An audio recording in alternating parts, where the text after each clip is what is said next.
Today I will talk about multicollinearity problem with respect to machine learning. I will take the lecture in following headings: the problem of multicollinearity, identification of problem of multicollinearity, effect of multicollinearity, and remedial measures.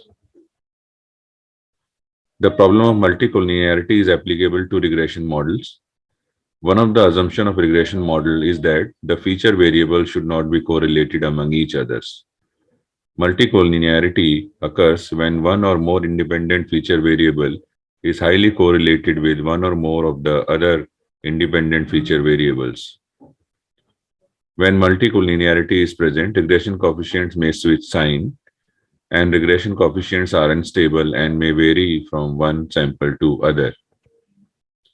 There are two types of multicollinearity. One is structural multicollinearity, the other is data multicollinearity.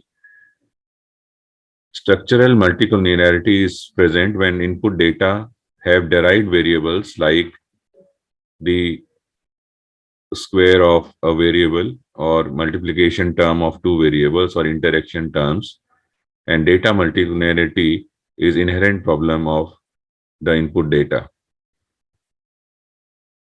What are the effects of multicollinearity? Multicollinearity undermines the statistical significance of independent variables. This is due to inflated variance and hence inflated standard error of regression coefficient. However, multicollinearity does not affect overall model R square, adjusted R square, or F statistics.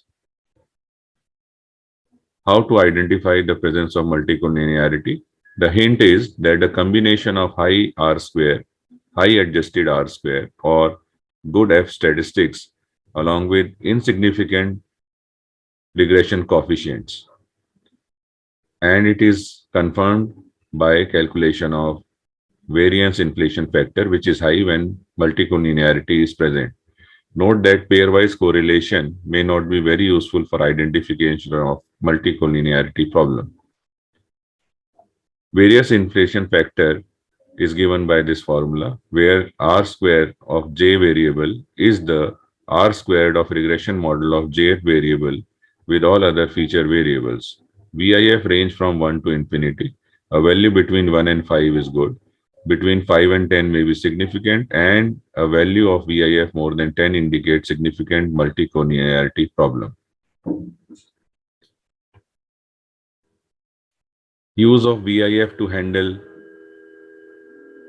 multicollinearity steps include calculate VIF, drop variable with VIF more than 10. We drop variable one by one, then we recalculate VIF of remaining variables, and the steps are repeated till all VIF are less than 10 or less than 5. What are the remedial measures of multicollinearity? These are the options we have. Mean centering of variable may be helpful, especially for structural multicollinearity.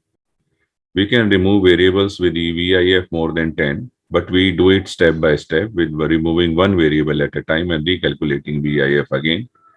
We can combine feature variables by adding or subtracting two or more variables. We can make use of principal component analysis, or we can use algorithms, regression algorithms like ridge or lasso regression. This is the Python code and example of use of variance inflation factor.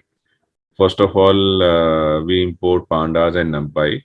This is a hypothetical or a fake data set uh, with variables age, educational level, experience, and I have selected the values which are correlated with each other and the salary, which is the outcome variable. None of the value is null value in the variables. This is check for that. And X is the feature set or independent variables which include age, educational level, and experience, where the salary is the outcome variable. This is the pairwise correlation, which is plotted as a heat map, and this is the high correlation between the age and educational level. This is the calculation of VIF. We use stats model, stats outlier influence, and this is the code for it. The VIF for age is highest 38. For educational level, it is 24. For both these variables, VIF is more than 10. But we will remove one variable at a time. So I'll remove age variable. And after removing or dropping the age variable, the VIF of the remaining two variables is less than 5. So now it is satisfactory. We can use it for our regression model. This is all for today. Thank you very much.